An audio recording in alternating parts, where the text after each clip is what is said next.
Ассаляму алейкум, арнамызға қош келдіңіздер.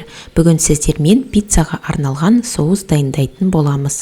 Ал келесі видеода осы соуспен өте дәмді, жұп-жұмсақ болып шығатын пицца жасап көрсететін боламын. Сондықтан арнамызға тіркеліп, қоңыраушаны басып қойыңыздар. Сонда сіздер әрдайым біздің жаңа видеоларымызды жіберіп алмайтын боласыздар.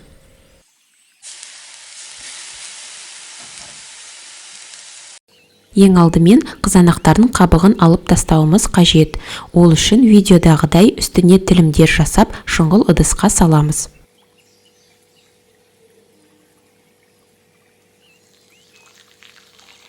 Ал енді қызанақтарымыздың беті толықтай жабылғанша үстіне қайнап тұрған суды құямыз.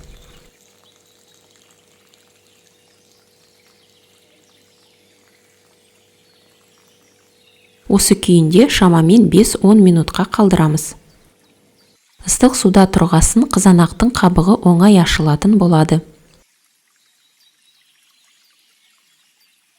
Барлық қабығынан тазартып алғасын, видеода көрсетілгендей ішіндегі дәндері мен сұйық бөлігінен босатамыз.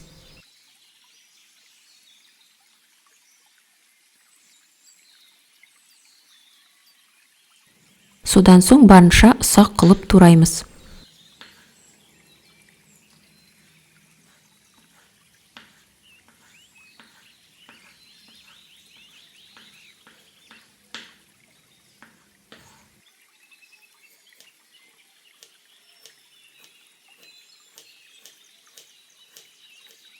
Қызанақтарымызды турап дайындап қойғасын, бір орташа пияз және бір үлкендеу сарымсақты ұсақ көбекпен турайтын боламыз.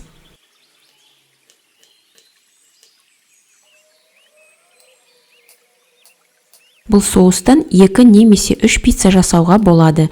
Ингредиенттердің мөлшері видеоның астында описание бөлімінде белгіленген.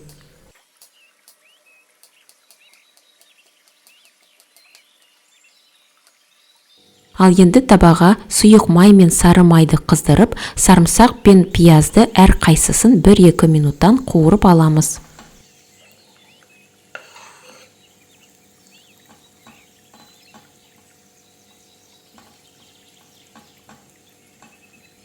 Содан соң үстіне 1 шай қасық томат пастасын салып, араластыра отырып 1-2 минут қуырамыз.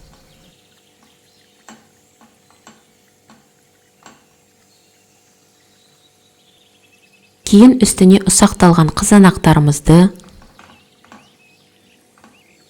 дәміне қарай тұз, қант, қара бұрыш, орегано және базилик қосып, бетін жауып 5 минуттай аздап қоюланғанша қайнатамыз.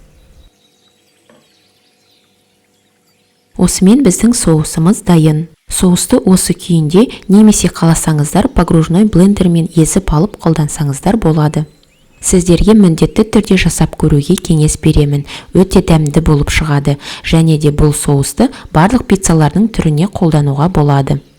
Құрметті менің көрермендерім, видеоны соңына дейін қараған болсаңыздар, лайк басып, пікірлеріңізді жазуға ұмытпаңыздар, және де біздің арнамызға тіркеліп қойыңыздар.